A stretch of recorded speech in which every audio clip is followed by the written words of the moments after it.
Guys মই এটা workout দেখাবলৈ গৈছোঁ। এই ৱৰ্কআউটটো আপোনালোকৰ এইটো কৰিলে কি হ'ব, মোৰ মানে ঠাইটো মজবুত হ'ব। মানে লেগছৰ ৱৰ্কআউটৰ পৰা এইটো আৰু লগতে হিপছৰ ৱৰ্কআউট হয়। এইটো ৱৰ্কআউট কৰিলে আপোনালোকৰ হিপছ আৰু লেগছ দুয়োটাৰে কাম হ'ব আৰু হিপছটো ৰাউণ্ড হ'ব।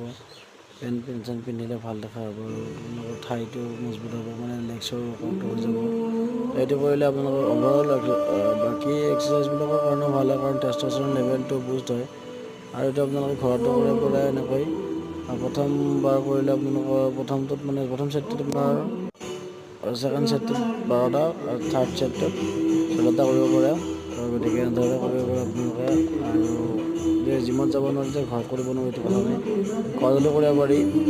মাচল গ্ৰ'থ ঘৰত কৰিলে হয়তো অলপ কম হ'ব, কিন্তু ঘৰত কৰিব লাগিব নালাগে। তেতিয়া আপোনালোকৰ মেইনটেনেঞ্চটো ঠিকে থাকে আৰু আপোনালোকৰ কেতিয়াবা টোপনি ক্ষতি হ'লে কি হয়, দেহা যায় বেয়া লাগিব, প্ৰব্লেম হয়। গতিকে এনেকৈ কৰিলে আপোনালোকৰ সেই টোপনি ক্ষতি হ'লেও তেনেধৰণৰ আপোনালোকৰ প্ৰব্লেম নহয় বা প্ৰেছাৰ চেছাৰৰ প্ৰব্লেমটো নহয়। গতিকে কৰিব।